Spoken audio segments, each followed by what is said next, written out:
Hey, it's another day. Todd, we got to do another Your Daily Scrum. I know, the music's back.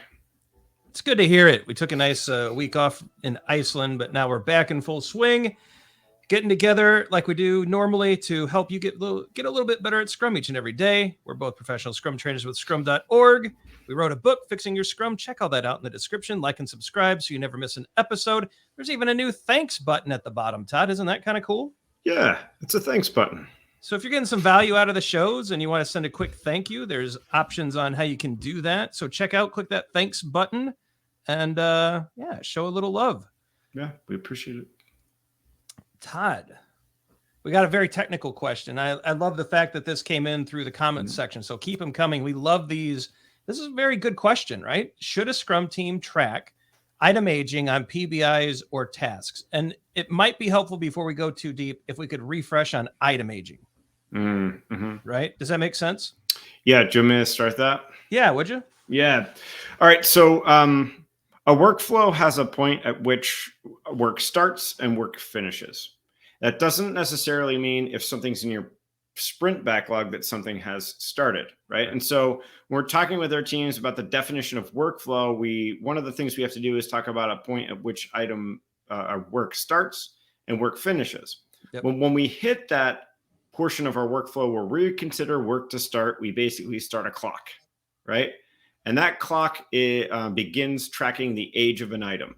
And so if that item has been worked on for 2 days, the work item age is 2 days. Yep. Generally, it's represented in a unit of time. Most commonly, it's represented in days. So it requires us to have a starting and end point. Once that end point hits, once we consider it to be done, we're no longer tracking work item age. But really, it's elapsed time from the time we started this item. How many days have transpired, right? Todd, does that include weekends?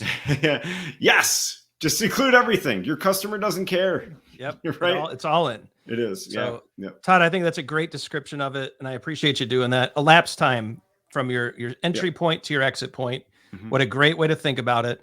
Now, the question that we got is, do I track this item aging at a PBI level or at some decomposed task level? And what could make sense there? Jimmy, go again. I'll throw something out there and then you can tell me if I've been paying attention to all that awesome work you've been doing in this area. My initial thought is it's the PBI that we're interested in, and it's probably the PBI that we should stay focused on. Yeah. I think that's a dead spot on. I mean, what do we care about tasks?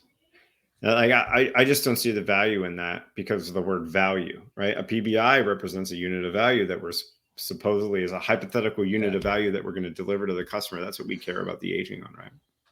And when I was a developer, this was many, many years ago. So all the devs out there, you're awesome. You're far better at me at this stuff now. But I just remember my task list was kind of mine. And I just wanted to manage that. I wanted to, some I would scratch off, some I would add, some I would, and that's just for me to get a PBI moving through the workflow. I don't want to get too rigid with that in general, right? I'm kind of hesitant to even estimate tasks. I'm really trying to keep my focus on the PBI because that PBI is how we achieve a sprint goal. Does that make sense, Todd? Yeah, 100%. Yeah. And I really like your draw into sprint goal here, right? Because ultimately the commitment that the Scrum team has is to the sprint goal. And generally it's a PBI or a collection of PBIs that it takes to accomplish that sprint goal. So we should be tracking item aging there. So what, a task is taking 2 days to complete, right? We're 2 days into it. You should be able to see that represented in the PBI and then have a probability associated with your, service level expectation that tells you when you might be running into trouble with it, right?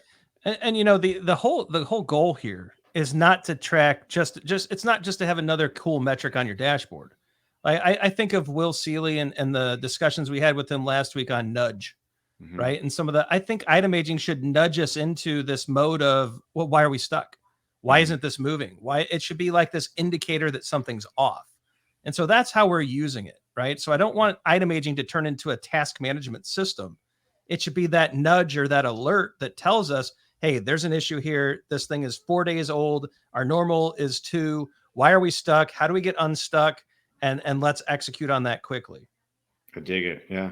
Yeah, this is good. This is a good question. I like it because it shows the interest in this, and so keep digging into this topic. I think it's really good stuff to think about. Yeah, be sure to like and subscribe so that you know when we answer questions like this. Leave your questions in the comment section below. Todd and I love it when we can answer all of your questions out there instead of some of the things that we make up on our own. So keep them coming.